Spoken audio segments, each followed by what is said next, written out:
as long as we have engaged employees buying into our mission, vision and values, that is how we will succeed.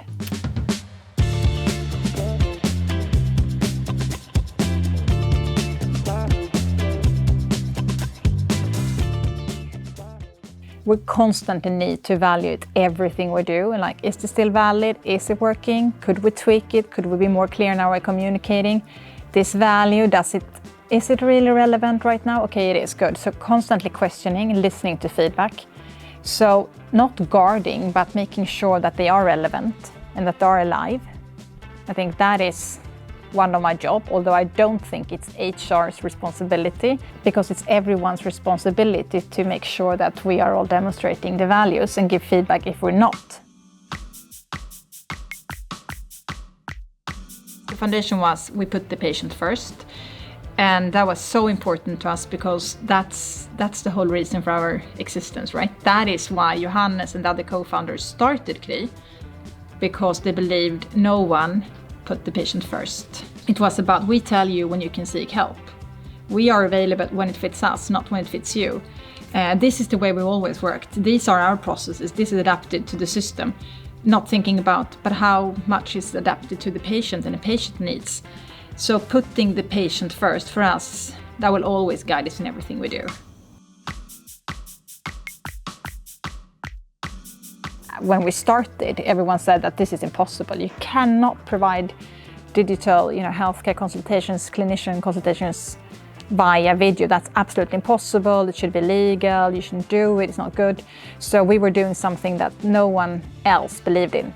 So we had to have courage to stand up for what we believed in. But today, I believe courage is very much around how do you step out of the comfort zone in order to improve every day, the whole company. So how do you ask the challenging questions, the way you give feedback, the way you ask for feedback in order to improve. That takes a lot of courage. You could say it's the ability of not giving up, the skill of not giving up, and it's a skill that you can train. So this is not that you're born with it. And you hit obstacles, barriers, things don't go as planned, you're not giving up. Instead focusing on what can I learn from this and how can I do it differently and how can I incorporate the learnings I have and how can I share the learnings so other people are not doing the same mistake.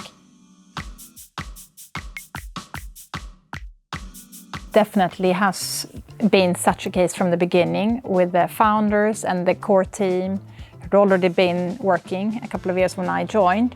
They had such a friendly atmosphere and working together in such a tight way.